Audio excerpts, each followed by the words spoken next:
Halo teman-teman semua, kembali lagi bersama saya. Nah, di video kali ini kita akan membahas salah satu materi SMA khususnya pada kelas 11 mengenai Indonesia sebagai poros maritim dunia. Maka dari itu simak terus ya video saya ini. Nah, sebagai negara kepulauan terbesar di dunia, Indonesia sangat berpotensi sebagai poros maritim dunia ya teman. Hal ini dapat kita lihat dari letak astronomis, geografis, luas wilayah, batas wilayah, serta karakteristik daratan dan juga perairan Indonesia.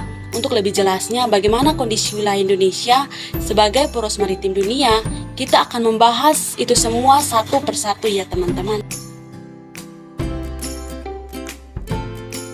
Oke teman-teman, pokok bahasan kita yang pertama yaitu letak astronomis Indonesia. Nah, letak astronomis ini digambarkan oleh garis khayal alias tidak ada di dunia nyata, namun digambarkan oleh kartografer atau pembuat peta dalam mengetahui lokasi absolutnya, yaitu dengan mengetahui garis lintang dan garis bujur. Nah, garis lintang adalah garis yang membagi dunia bagian utara dan selatan atau horizontal, sedangkan garis bujur adalah yang membagi dunia bagian barat dan timur atau vertikal. Indonesia sendiri terletak pada 6 derajat lintang utara sampai 11 derajat lintang selatan dan 95 derajat bujur timur sampai 101 derajat bujur timur. Itulah kenapa kita sering dengar kalau Indonesia menganut budaya timur, sedangkan negara bagian Eropa dan bagian Amerika merupakan budaya barat, karena letak astronomisnya ini ya teman-teman. Nah, dari letak astronomisnya ini kita bisa tahu bahwa daerah paling utara di Indonesia adalah Pulau Aceh yang terletak di 6 derajat lintang utara. Sedangkan daerah paling selatan adalah Pulau Rote di NTT, tepatnya di 11 derajat lintang selatan. Untuk daerah paling barat Indonesia adalah Pulau Benggala Aceh, terletak di 95 derajat bujur timur, dan bagian paling timur Indonesia yaitu Merauke, Papua, tepatnya di 141 derajat bujur timur. Nah teman-teman, sekarang kita masuk pada letak geografis Indonesia. Letak geografis atau sering disebut dengan letak relatif Indonesia adalah sebagai berikut. Yang pertama, bagian utaranya ada benua Asia, yang kedua bagian selatan ada benua Australia, yang ketiga bagian barat ada Samudra Hindia.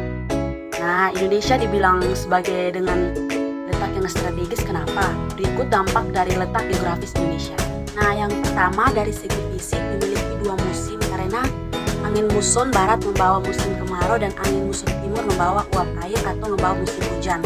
Yang kedua, dari segi ekonomi dilewati jalur perdagangan internasional yang dekat dengan Singapura, tepatnya di Selat Malaka sebagai selat paling sibuk di dunia ya teman-teman. Nah, yang ketiga dari segi budaya, memiliki budaya yang beragam karena adanya akulturasi atau pencampuran budaya. Yang keempat, secara biologis, perbauran spesies flora dan fauna atau keanekaragaman hayati. Nah, pokok bahasan kita yang kedua mengenai luas wilayah Indonesia. Dari sumber belajar Kementerian Pendidikan Kemendikbud disebutkan luas Indonesia seluruhnya yaitu 5.193.250 km persegi.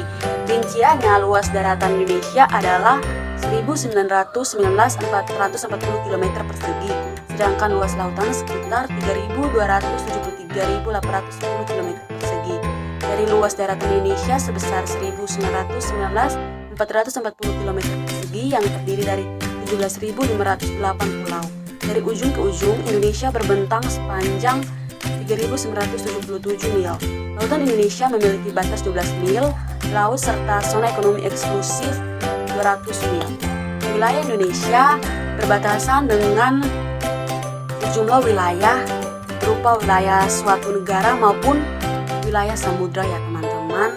Pokok bahasan yang ketiga yaitu batas wilayah. Batas wilayah Indonesia. Indonesia sendiri dibatasi oleh berbagai negara dan juga lautan ya teman-teman. Berikut batas-batas wilayah Indonesia.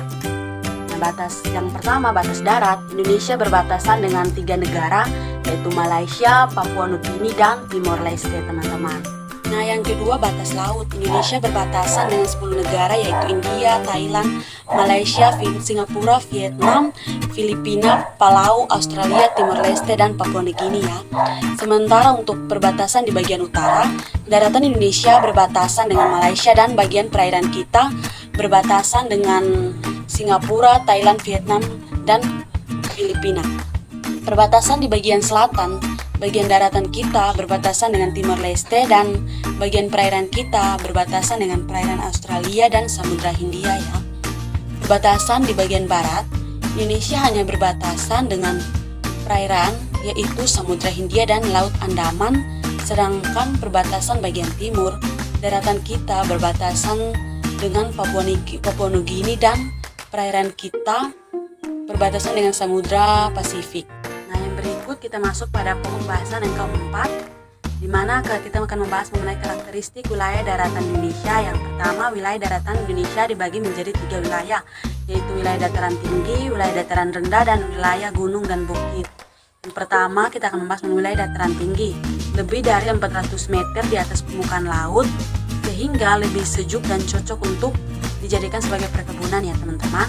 Yang kedua, wilayah dataran rendah. Datarannya lebih datar, topografinya tidak terlalu miring, kurang dari 100 meter di atas permukaan laut, sehingga cocok untuk kegiatan perdagangan, industri, dan peternakan. Biasanya sebagian besar penduduk Indonesia tinggal di dataran rendah. Yang ketiga, ada bukit dan gunung. Nah teman-teman, negara kita Indonesia berada pada wilayah cincin api, di mana Indonesia berada pada pertemuan 2 sirkum api, yang itu sirkum Mediterania dan sirkum Pasifik ya. Nah, oleh karena itu Indonesia memiliki banyak bukit dan gunung ya teman-teman. Kurang lebih ada 500 gunung api di Indonesia, ada 229 diantaranya aktif, dan dalam 400 tahun terakhir ini ada 70 gunung yang meletus. Karakteristik wilayah perairan Indonesia, secara hukum, perairan kita dibagi menjadi laut teritorial, zona tambahan, zona ekonomi eksklusif. Sementara secara fisiografis, perairan Indonesia dibagi menjadi paparan Sunda, paparan Arafura Sahul, dan laut dalam Indonesia bagian timur. Nah, bagian yang berikut ada 5 pilar utama Indonesia sebagai poros maritim dunia. Dalam mewujudkan Indonesia sebagai poros maritim dunia, Presiden kita, Presiden Joko Widodo, mencanangkan 5 pilar utama, yaitu yang pertama, pembangunan kembali budaya Indonesia. Yang kedua, berkomitmen dalam menjaga dan mengelola sumber daya laut dengan fokus pembangunan kedaulatan pangan laut melalui pembangunan industri perikanan dengan menempatkan nelayan sebagai pilar utama. Yang ketiga, komitmen mendorong pengembangan infrastruktur dan konektivitas maritim dengan membangun tol laut, pelabuhan laut, logistik, dan industri perkapalan serta pariwisata maritim. Yang keempat, diplomasi maritim yang mengajak semua mitra Indonesia untuk bekerja sama dengan bidang kelautan. Yang kelima, membangun kekuatan pertahanan maritim. Nah, teman-teman, dari penjelasan yang telah dijelaskan sebelumnya, dapat disimpulkan faktor pendorong Indonesia untuk dapat mengembangkan poros maritim dunia adalah lokasinya yang strategis ya teman-teman.